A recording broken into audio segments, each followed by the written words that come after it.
દર્શક મિત્રો, નવજીવન ન્યૂઝમાં આપનું સ્વાગત છે। વિદ્યાર્થી નેતા યુવરાજસિંહ જાડેજાએ વધુ એક કૌભાંડ ઉજાગર કર્યું છે, જેમાં ખોટી રીતે બોગસ એસટી સર્ટિફિકેટ પ્રમાણપત્ર મેળવીને સરકારી નોકરી મેળવવાનું આ કાવતરું છે તે સામે આવ્યું છે।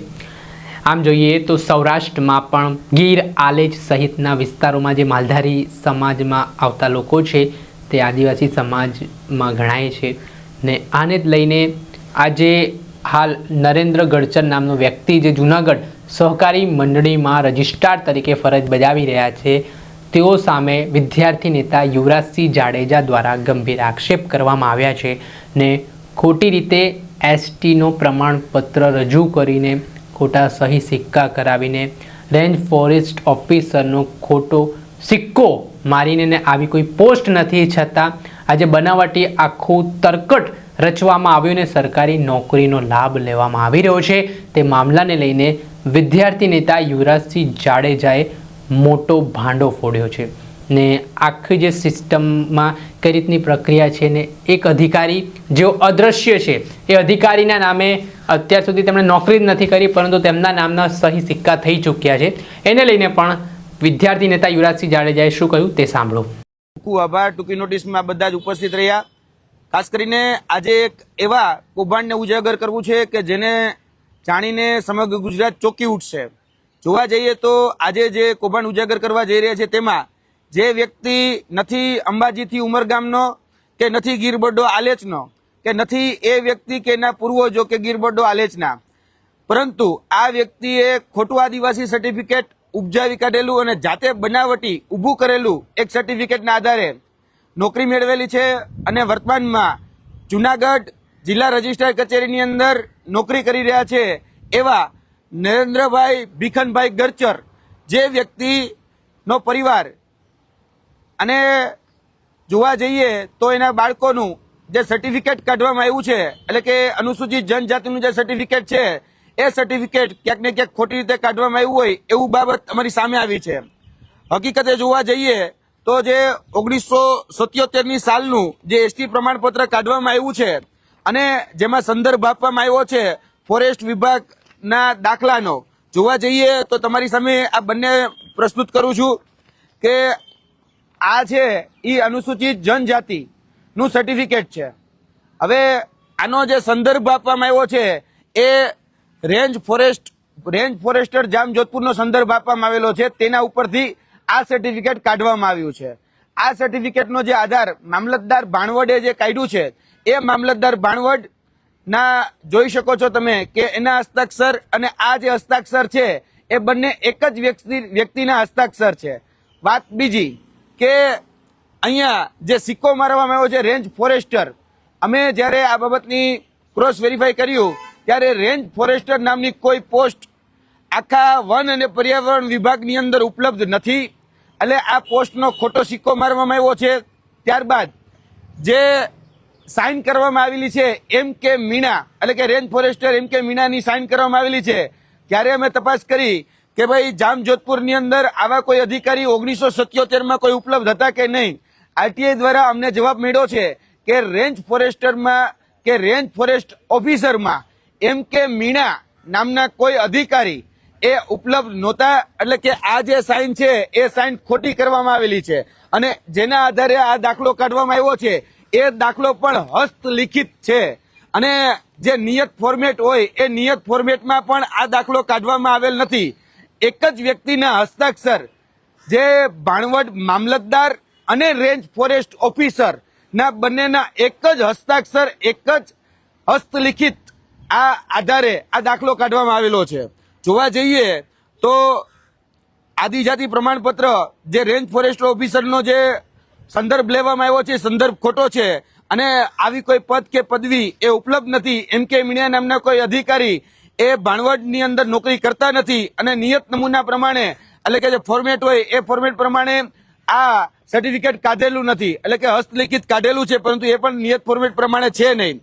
ત્યારબાદ જોવા જઈએ તો નરેન્દ્ર ભીખન ગરચર ના પૂજ્ય પિતાશ્રીનું નામ છે ભીખનભાઈ પૂજાભાઈ ગરચર, જેનો જન્મ 1936માં માંગરોળ તાલુકાના સીલ ગામમાં થયેલો છે અને આ સીલ ગામ ગીર બરડો કે આલેથી કરોડો જોવા જઈએ તો સેંકડો કિલોમીટર દૂર આવેલું ગામડું છે અને રેવન્યુ ગામડું છે.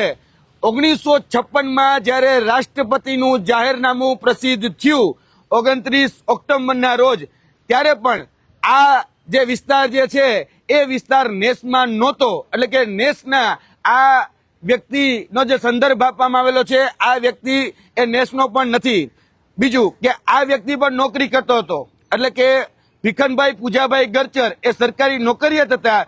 જ્યારે અમે એની સર્વિસ બુક તપાસી ત્યારે એ સર્વિસ બુકની અંદર પણ એ જનરલ કેટેગરી જે છે એ જનરલ કેટેગરી જ લખવામાં આવેલી છે. રેવન્યુ રેકોર્ડમાં જે સ્થાવર મિલકત જે છે એ સ્થાવર મિલકત જે છે એ રેવન્યુ ગામમાં આવેલી છે.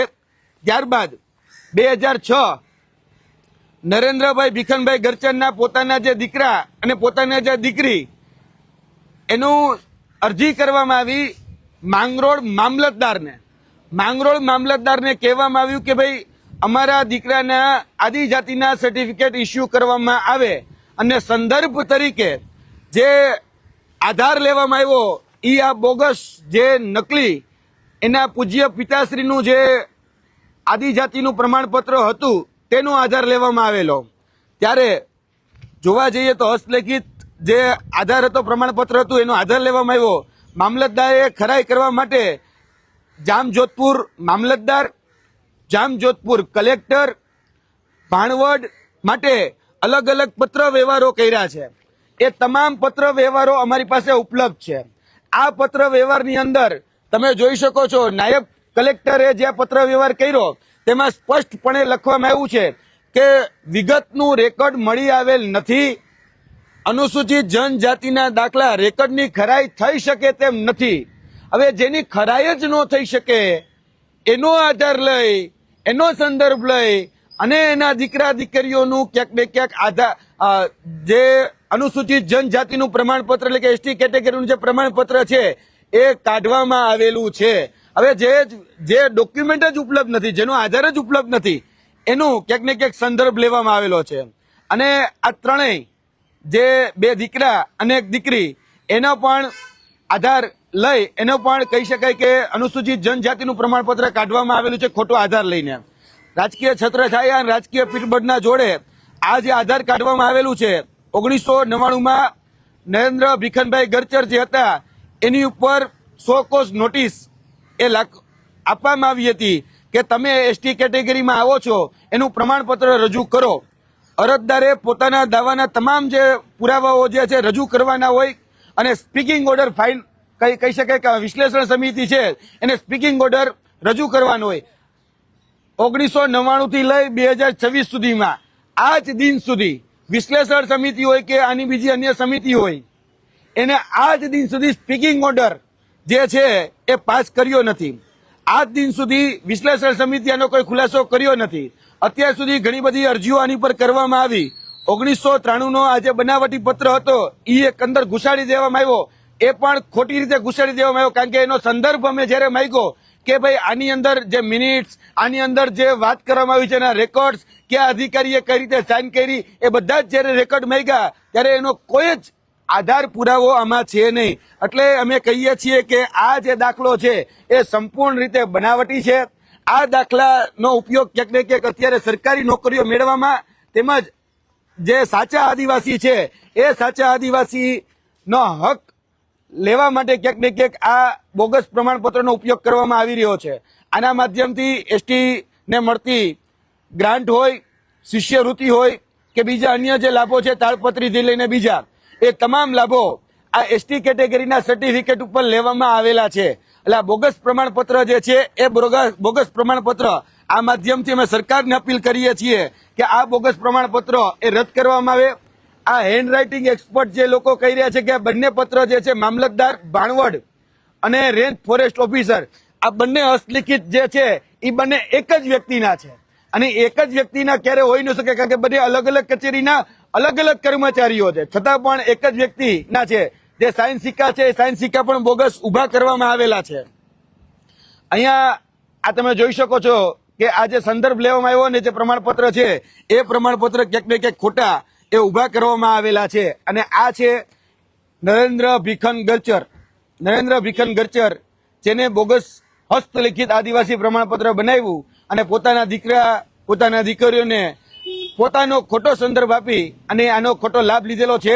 જુનાગઢ જ્યાં આપણે સાંભળ્યા હતા યુવરાજસિંહ જાડેજાને, તેમણે આજે ગંભીર આક્ષેપો સાથે કેટલાક પુરાવાઓ રજૂ કરતા ખળભળાટ મચી ગયો છે.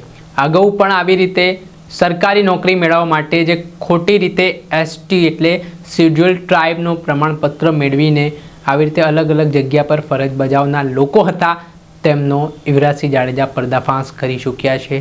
ને ત્યારબાદ વધુ એકવાર આ પ્રકારનો ઘટનાક્રમ સામે આવ્યા બાદ હવે તેમણે સિસ્ટમમાં જે અધિકારીઓની આંખમાં ધૂળ નાખીને જે કામગીરી થઈ રહી છે અને આદિવાસી સમાજના જે અધિકારો નોકરીના છીનવવામાં આવી રહ્યા છે તેને લઈને એક મોટો સવાલ ઉઠાવ્યો છે. દર્શક મિત્રો, આવા જ નવા વિડીયો સાથે આપણે માહિતગાર કરતા રહીશું, પડે અપડેટો આપના સુધી પહોંચાડતા રહીશું. એટલે તમારી નવજીવન ન્યૂઝ જોતા રહો, લાઇક કરો અને વધુમાં વધુ શેર કરો.